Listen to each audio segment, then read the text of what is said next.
chers amis, je vous dis bonjour. Vous m'entendez? D'accord. Et je vous dis par là même, vous êtes les bienvenus dans ce lieu où nous avons l'habitude de chanter à la gloire de Dieu, de louer Dieu. C'est une très bonne chose pour tous ceux qui ont accepté Jésus-Christ comme Seigneur et Sauveur personnel. Nous disons merci, Papa bon Dieu, de ce que tu nous reçois toujours dans ce lieu avec la même détermination que tu avais reçue, que ce soit les disciples, que ce soit Adam et Ève, tous les patriarches et tous les autres. Merci, Papa mon Dieu. Bien entendu, je serai obligé d'intervenir auprès de Dieu pour nous accorder une grâce supplémentaire. Merci.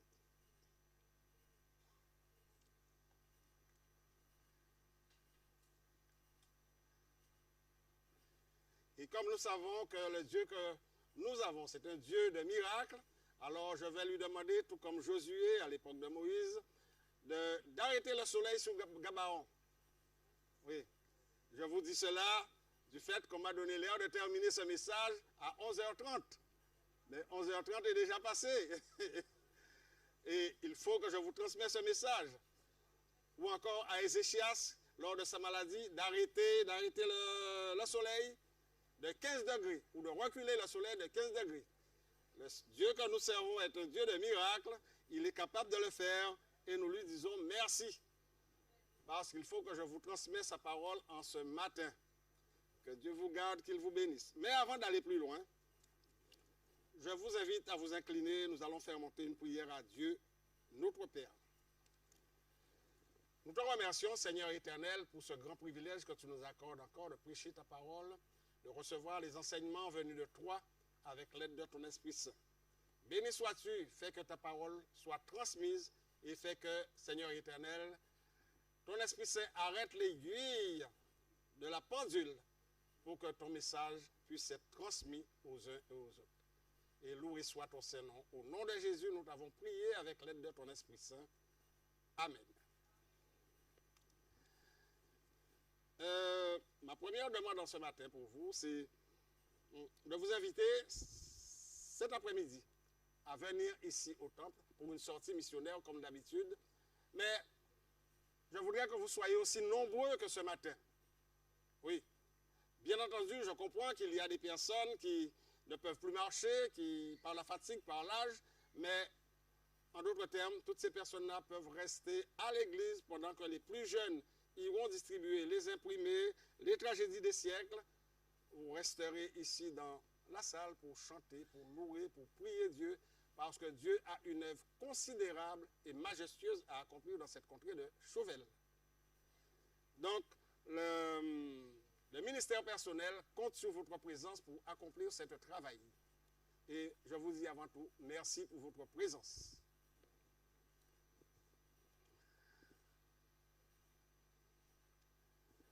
Le message que j'ai pour vous en ce matin concernant la mission de Dieu qui se poursuit. Comme vous le savez, Dieu qui fut le premier missionnaire de l'Évangile en Éden, et il fut aussi le premier prophète. Et chemin faisant, il poursuit cette mission au travers, que ce soit d'Adam et Ève, des patriarches, du peuple d'Israël, et puis ceci est arrivé jusqu'à nous. Le message a dû traverser beaucoup de difficultés avant d'arriver là. Que ce soit tsunami, tempête, volcan, éruption volcanique ou autre, ce message est arrivé jusqu'à nous. C'est la preuve que la parole de Dieu est infaillible. Même qu'on peut essayer d'allumer le feu pour brûler la parole de Dieu, on peut essayer toutes sortes de stratégies, mais la parole de Dieu poursuit son action dans le cœur de chacun d'entre nous. Et nous sommes tenus de transmettre cette mission aux uns et aux autres. Et si nous ne le faisons pas, alors le Seigneur Jésus le fera à notre place. Et comme le frère nous dit, les pierres crieront à notre place. Mais il nous a donné en premier lieu de transmettre ce message. Et nous le ferons, nous le faisons, nous l'avons fait et nous le ferons avec plaisir, avec l'aide de l'Esprit de Dieu. J'ai trouvé un merveilleux texte dans la parole de Dieu qui se trouve dans Jean 16, versets 12 à 13. Jésus leur dit, « J'aurai encore beaucoup de choses à vous dire, mais vous ne pouvez pas les porter maintenant. Quand le consolateur sera venu, l'Esprit de vérité, il vous conduira dans toute la vérité. Et vous le savez, mes chers amis, sans la présence de l'Esprit de Dieu en nous, nous sommes incapables de faire quoi que ce soit. Jésus l'a déclaré à ses disciples, sans moi, vous ne pouvez rien faire. Absolument rien. Jésus nous a fait une très grande et belle révélation. Par exemple, dans le livre des Proverbes, au chapitre 29, verset 18, il nous dit, quand il n'y a pas de révélation, le peuple est sans foi. Heureux si le peuple observe ses lois, ses préceptes et tout le reste. Mais vous le savez, mes amis, la plus grande révélation ne nous est pas donnée à nous, mais en nous. Ça, c'est Paul qui a dû faire cette expérience et il a écrit, « Mais lorsqu'il plut à celui qui m'avait mis à part dès le sein maternel et qui m'a appelé par sa grâce, de révéler en moi son Fils, afin que je l'annonçasse parmi les païens, aussitôt je ne consultais ni la chair ni le sang. » Ces deux-là, ils n'accomplissent pas l'œuvre de Dieu. La chair et le sang, non.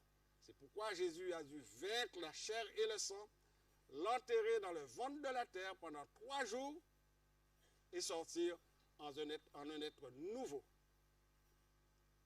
Là, la chair et le sang n'a rien à nous dire à ce niveau-là. La seule et l'unique personne qui peut nous dire quelque chose concernant l'Évangile et bien d'autres, c'est Jésus-Christ et Jésus-Christ seul par le bien de son Esprit Saint.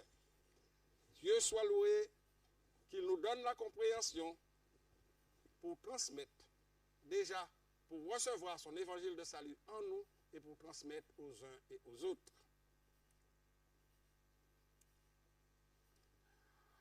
Je vous invite, mes chers amis, à faire de même cet après-midi pour une sortie missionnaire, que toute l'Église soit présente pour aller vers ceux qui ne connaissent pas encore la mission de Dieu, l'évangile du salut que nous devons faire connaître au monde entier.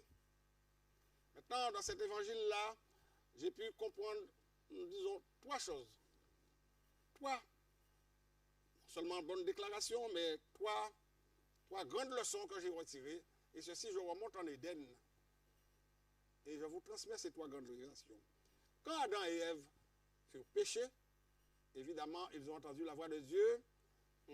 Ils ont été se cacher. Mais Dieu les appela à sortir de leur cachette. Et par là même, on voit un seul Dieu, un seul Sauveur et l'effusion du sang. Nous voyons un Dieu qui appelle à nos premiers parents de sortir de leur cachette. C'est Dieu qui l'a fait. Il annonce un Sauveur qui n'est personne d'autre que Jésus-Christ, en nous disant, je mettrai inimitié entre toi et la femme, entre ta postérité et sa postérité. Et nous savons qu'en étudiant, bien entendu, la parole de Dieu, qu'il s'agit de sa postérité ou semence de la femme, cela nous conduit tout droit à Jésus-Christ et à Jésus-Christ seul. L'apôtre Paul l'a écrit dans Galates 3, verset 16, et il n'est pas dit « et aux postérités », comme s'il s'agissait de plusieurs, mais en tant qu'il s'agit d'une seule, et à ta postérité, c'est-à-dire à Christ. Galates 3, verset 16. Et tout cela, tout comme nos premiers parents, l'ont accepté par la foi. Vous et moi, nous l'avons accepté aussi, et nous devons appeler les uns et les autres d'accepter tout ce que Dieu a fait depuis l'entrée du péché dans le monde jusqu'à arriver à nous, et ceci pour l'humanité. Vous savez une chose, mes chers amis, Dieu, lui, il n'accepte pas de vivre loin de ses enfants, en dehors de ses enfants. Et c'est pourquoi, quand je regarde un petit peu la démarche de Dieu dans toute l'humanité, je dis, mais Dieu, mais quel Dieu tu es, un Dieu rempli de patience comme ça. Depuis l'Éden, que Dieu attend le retour de son Fils capricieux pour vivre pendant toute l'éternité avec lui. Et il nous appelle par là même à transmettre aussi cet évangile de salut à tout et chacun. Oui, Dieu est patient. Et cette bonne nouvelle qu'Adam et Ève ont entendue dans le jardin d'Éden, nous le retrouvons et très clairement mentionné dans Hébreux chapitre 4, verset 2. car cette bonne nouvelle nous a été annoncée aussi bien qu'à eux, mais la parole qui leur fut annoncée ne leur servit de rien, parce qu'elle ne trouva pas de la foi chez ceux qui l'entendirent. Il s'agit bien entendu du peuple d'Israël qui n'ont pas accepté ce merveilleux message de Dieu. Au lieu de l'accepter et de s'humilier devant le maître de l'univers, ils ont préféré de se rebeller et de continuer à vivre dans l'hypocrisie face au maître de l'univers. Mais vous et moi qui avons accepté ce message, nous devons continuer, par la grâce de Dieu, avec l'aide de son Esprit Saint, à transmettre ce message, à continuer à approfondir nos connaissances dans la parole de Dieu, avec l'aide du Saint-Esprit, pour que ce message soit efficace. Et vous savez, dès que le péché fut entré dans le monde, le plan de Dieu est devenu effectif. Il n'y a rien à rajouter, la chair et le sang n'ont rien à dire, si ce n'est « Je viens à toi, Seigneur, tel que je suis, sans rien à moi, car c'est ton sang qui a été versé pour moi. » Oui, la chair et le sang a été cloué, je dis même, non seulement cloué sur 2 morceaux de bois, mais enterré dans le ventre de la terre pendant 3 jours. Et là, il ne pouvait rien dire. Vous savez, mes chers amis, enfin, je dis ça pour ceux qui sont dans le corps médical, vous savez, à partir du moment qu'on est mort ou qu'on n'est plus en vie, vous savez qu'on commence à entrer dans un état de décomposition. Mais seulement voilà, étant dans le ventre de la terre, Jésus n'a pas pourri. Il n'a pas pourri. 3 jours il est là, mais qu'est-ce qu'il fait là? Il ne pourrit pas, ni la langue, ni le foie, il ne pourrit pas. Alors que faire? Évidemment, dans cet état de non-pourriture, il embarrassait la mort et les séjours des morts à tel point qu'il pouvait leur donner « Oh, mais nous pas besoin là, Micle là, sorti, allez, sorti, nous pas besoin là, nous avons besoin que des gens qui pourrissent là, dans le ventre de la terre. » Et Jésus ne pourrissait pas. Et c'est pourquoi il est écrit un peu plus loin dans le livre de l'Apocalypse, il me semble bien, qu'il a les clés de la mort et du séjour des morts. Donc Jésus peut aller, venir, rentrer comme il veut. Ni diable, ni démon, ni rien ne peut rien dire. Et même si vous et moi, nous devons descendre dans le ventre de la terre, rassurez-vous bien qu'au temps marqué, Jésus nous appellera à sortir et nous sortirons du ventre de la terre en un corps nouveau, glorieux, tout comme Jésus est sorti dans le ventre de la terre. Que Dieu soit loué qu'il a mis une telle possibilité de comprendre, de croire à tout ce qu'il a fait pour nous et pour les autres et pour tous ceux que nous aurons à avertir cet après-midi. Il a mis cette possibilité de comprendre l'évangile du salut.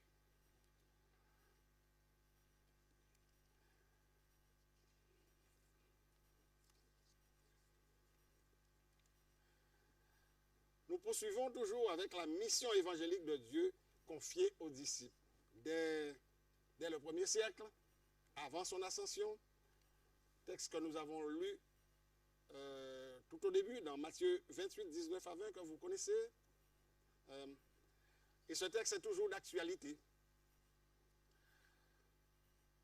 À travers toutes sortes d'intempéries, de guerres, le rejet, le feu et d'autres encore, ce texte est arrivé parmi nous.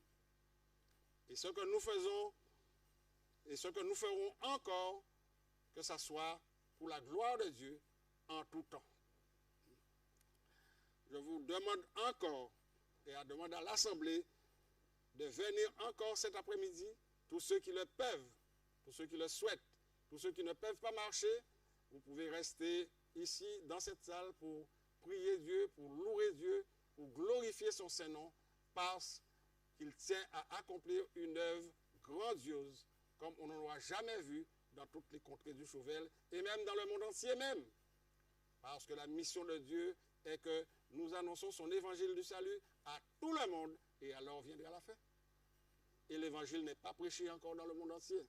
Il y a beaucoup de territoires qui n'ont encore pas été touchés par l'évangile du salut. Que ce soit ici à Chauvel, que ce soit par nos petites pièces de monnaie, nos petites pites de monnaie comme la veuve qui n'avait pas grand-chose, Jésus, une fois que l'évangile annoncé, l'évangile fait son petit bonhomme de chemin avec l'aide de son Esprit Saint. parce que nous avons un Dieu qui est invincible. Ce qu'il a déclaré, ce qu'il dit qu'il fera, cela s'accomplira. Que le peuple de Dieu s'accorde avec Dieu pour mener à bien son évangile, que le peuple se rebelle, ça et là, mais Dieu touchera au terme de la prédication de son évangile. Et si son peuple ne comprend pas, c'est le peuple qui subira les défaites. Car Dieu ne peut pas commencer quelque chose et pour ne pas l'amener à l'achèvement. Quand Dieu dit quelque chose, soyons clairs et nets, mes chers amis, que la chose soit accomplie grâce à Dieu avec l'aide de son Esprit Saint. Nous avons quelques leçons à retirer quand même au travers de cette déclaration de Jésus-Christ. Allez, faites de toutes les nations les disciples, les baptisant au nom du Père, du Fils et du Saint-Esprit, et enseignez-leur tout ce que je vous ai prescrit. Et voici, il ne nous laisse pas seuls. Je suis avec vous tous les jours jusqu'à la fin du monde. Nous connaissons un petit peu l'entretien de Jésus avec les disciples avant son ascension. Quand il dit à ses disciples, vous ne vous éloignez pas de Jérusalem, restez là. Attendez ce que le Père a promis.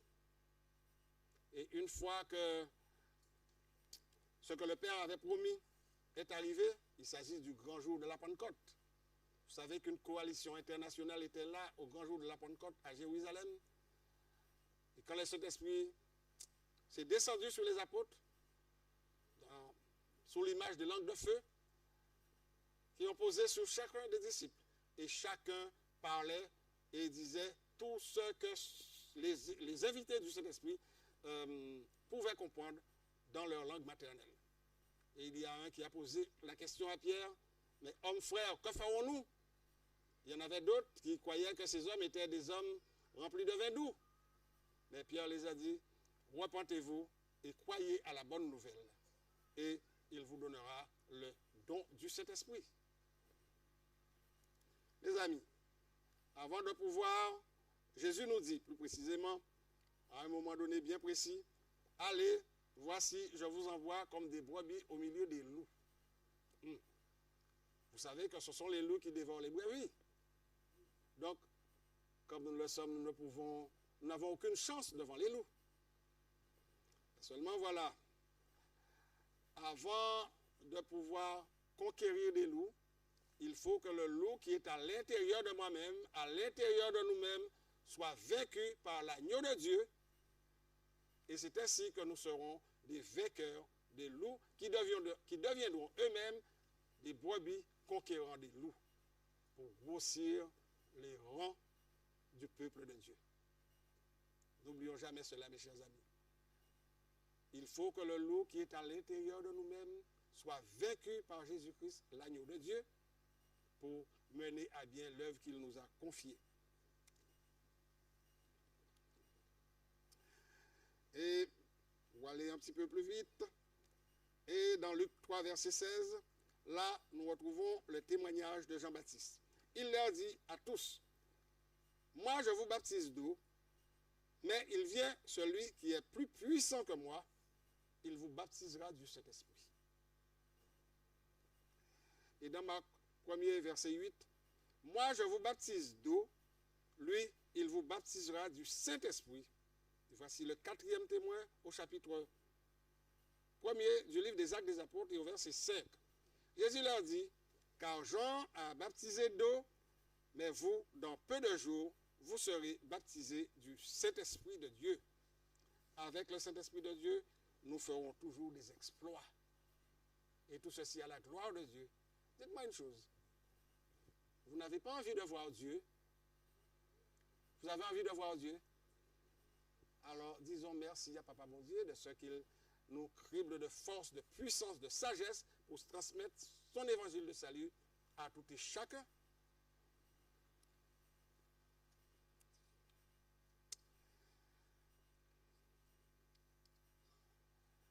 Nous sommes toujours dans la mission. Après la résurrection de Jésus, 40 jours avant son ascension, il leur recommanda de ne pas s'éloigner de Jérusalem et d'attendre ce que le Père avait promis. Il leur rappelle le baptême de Jean-Baptiste dans le Jourdain, où il fut lui-même baptisé. Nous sommes tenus de passer par le même chemin que Jésus. Car Jean a baptisé d'eau, mais vous, dans peu de jours, vous serez baptisés du Saint-Esprit. Donc, il fallait, bien entendu, une puissance bien supérieure à la chair et le sang pour arracher les hommes des griffes de Satan. Dans le livre des Actes des Apôtres, au chapitre 1er, Jésus leur donne encore la confiance en leur disant, mais, oui, parce qu'il fait chaud, quand on est là, il fait chaud.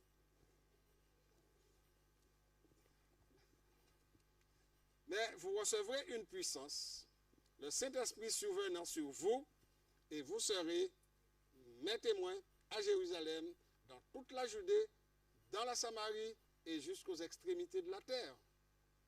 Dites-moi une chose, mes chers amis.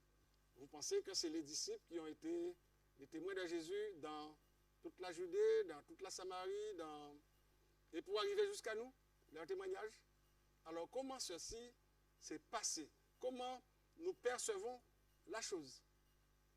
Vous savez que lors de cette grande tribulation qui était à Jérusalem, lors de la Pentecôte, tous ces hommes qui ont entendu ce que Pierre a dit, ils ont été baptisés, ils se sont repentis, ils sont retournés chez eux.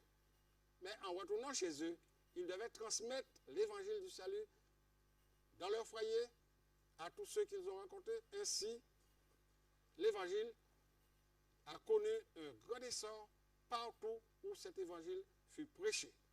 Et ceci, dans un premier point, ce fut l'action des apôtres transmis à cette coalition internationale pour les transporter jusqu'aux quatre coins du monde. Mais aux quatre coins du monde, ce n'est pas les disciples, mais ceux qui ont entendu ont transmis. Il y a un autre exemple que nous allons prouver encore. Il y a même deux exemples. Il s'agit de Philippe l'Éthiopien, qui revenait de l'adoration. Étant sur son char, il lisait le chapitre d'Ésaïe 58, oui, 58 ou 53. Ésaïe, mais enfin, le chapitre d'Ésaïe, c'est le chapitre qui nous rapporte l'histoire du Messie souffrant.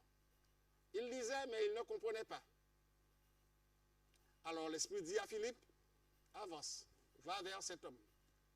Et arrivé vers le char de cet homme, l'Esprit dit à Philippe, monte. Et Philippe posa la question, comprends-tu ce que tu lis? Alors, l'Éthiopien lui dit, mais comment comprendrais-je si quelqu'un ne m'explique pas? Alors, bien entendu, la mission de Philippe, c'était d'expliquer à l'Éthiopien l'évangile du salut selon c'est Ésaïe 53 ou 58? 53, hein? Merci. Vous lisez votre Bible, c'est bien. Hein? 53. Donc, chemin faisant, l'Éthiopien a rencontré de l'eau. Il dit à Philippe, mais voici de l'eau, qu'est-ce qui m'empêche d'être baptisé? Alors, ils descendirent tous deux dans l'eau. Et l'Éthiopien fut baptisé. Et une fois qu'ils sont sortis de l'eau, l'Esprit de Dieu enleva Philippe. Et Philippe a parcouru tout le territoire en passant par Azote, bien des territoires, prêchant l'évangile du salut. Voici une autre manière dont l'évangile du salut a parcouru le monde entier. Et non seulement Philippe,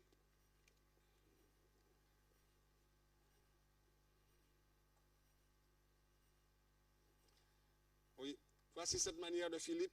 Il y a bien d'autres témoignages encore dans la Bible où nous pouvons comprendre comment cette parole de Jésus, cette parole que Jésus avait dit à ses disciples, vous serez mes témoins dans toute la Judée, dans la Samarie et jusqu'aux quatre coins du monde. Et la preuve est que cet évangile, comme je vous l'ai dit au début, a traversé toutes sortes d'intempéries, a traversé le feu, l'éruption volcanique, la tempête, les tsunamis, etc., est arrivé jusqu'à nous, ici. Voyez-vous la portée de l'évangile? Quand Jésus dit une parole, la parole s'accomplit. Et cet évangile-là doit se poursuivre, doit continuer. Et encore une fois, je vous le dis, venez cet après-midi. Et le pasteur n'est pas exempt, aussi bien que son épouse. Venez cet après-midi, ici, à partir de 14h, de 16h30. C'est bien ça, Freddy? C'est 16h30? 16h15. Venez. Nous recevrons la force du Saint-Esprit pour aller transmettre l'évangile du salut au travers des pages imprimées, au travers de la tragédie des siècles et bien entendu la Bible que nous avons en main. Partout où nous allons, moi je l'appelle, c'est mon tout et mon tout seul, mon outil de travail, c'est tout seul en y, c'est tout seul en qu'à posséder. C'est toute la parole de Dieu. Donc, mes chers amis, que Dieu vous bénisse, qu'il vous garde. Le Seigneur a fait que je puisse vous transmettre sa parole en escamotant un petit peu, d'ici 25 minutes. Et je demanderai à mes amis qui sont au fond, mes techniciens, de me projeter un petit peu la croix. Ça, c'est la conclusion. Et voilà. Ah, ouais. D'accord. Bien que j'ai connu l'Évangile, bien que je sois né dans une famille adventiste, mais l'Église, bien entendu, ne m'a jamais accepté. À chaque fois que mon nom se présentait au niveau du baptême, c'était toujours rejeté, refusé, jusqu'au jour où j'ai pris le large. Et c'est dans ma petite pièce à Bois-Colombes, j'ai entendu la voix du Seigneur. Dans ma conscience, je l'ai entendu. Je n'avais rien à faire, je voulais partir. Je dis non, je ne peux pas partir, sortir, etc. J'ai entendu dans ma conscience, et si tu allais faire un petit tour à l'église, c'est ça seulement que j'ai entendu. Étant né d'une famille de 10 enfants, tous les 9 autres ont reçu le baptême à l'exception de moi. Et dès lors, je me suis mis à étudier la Bible, comme c'est des traits que je traçais. Alors le Seigneur m'a dit, bon, c'est traits qu'on a tracé, mais tracez traits. Tracez traits. J'ai compris par là qu'il fallait schématiser, faire des diagrammes, etc.